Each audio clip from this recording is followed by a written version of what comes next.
गाजियाबाद के लोनी क्षेत्र से भारतीय जनता पार्टी बीजेपी के विधायक नंदकिशोर गुर्जर एक बार फिर विवादों में घिर गए हैं।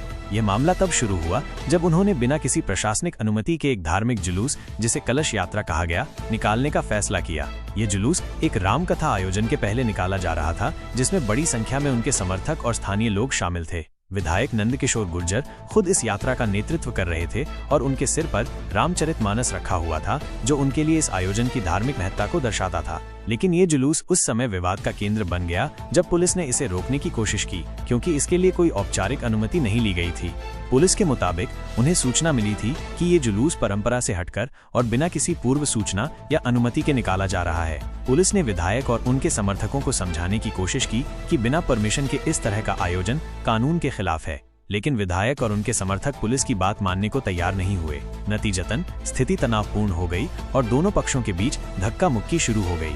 यह झड़प इतनी बढ़ गई कि विधायक नंदकिशोर गुर्जर जमीन पर गिर पड़े।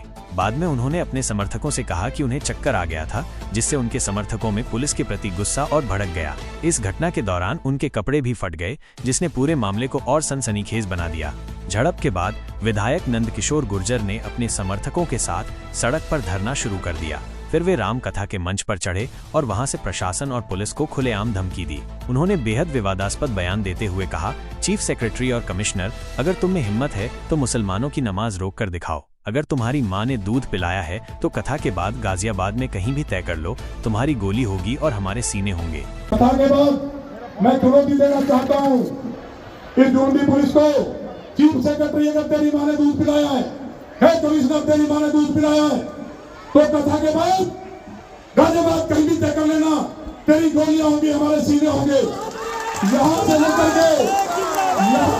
के 28 तारीख के बाद समय चीफ सेक्रेटरी का होगा।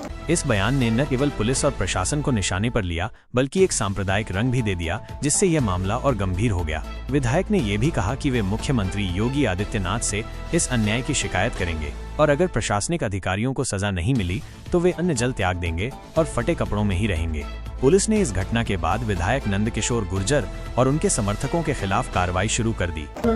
दिनांक 19 मार्च की रात्रि में सूचना प्राप्त हुई कि श्री हितेश गुर्जर पुत्र श्री नंदकिशोर गुर्जर द्वारा आज 20 मार्च को एक गैर परंपरागत जुलूस निकाले जाने का कार्यक्रम है।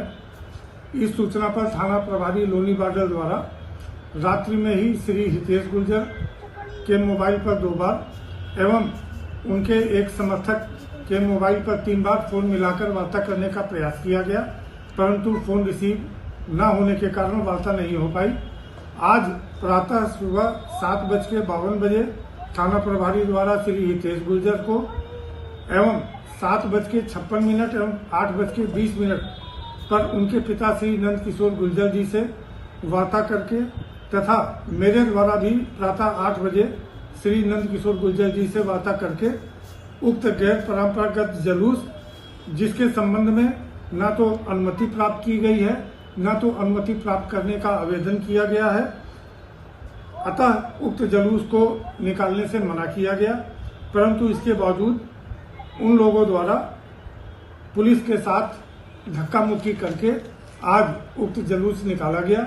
उस संबंध में अग्रिम वैधानिक कार्रवाई की जा रही है। आपको बता दें कि लोनी थाना क्षेत्र स्थित कन्या डिग्री कॉलेज के नवनिर्मित खाली मैदान में राम कथा आयोजित की गई है, जो 20 से 28 तारीख तक चली। पुलिस का कहना है कि ये जुलूस बिना अनुमति के निकाला गया था और जब इसे रोकने की कोशिश की गई तो विधायक और उनके समर्थकों ने पुलिस के साथ बदसलूकी और धक्का मुक्की की। इस आधार पर उनके खिलाफ एक प्राथमिकी FIR दर्ज की गई है। पुलिस अधिकारियों ने यह भी स्पष्ट किया कि इस तरह के आयोजनों के लिए पहले से अनुमति लेना जरूरी होता है, ताकि कानून व्यवस्था बनी रहे और किसी भी अप्रिय स्थिति से बचा जा सके।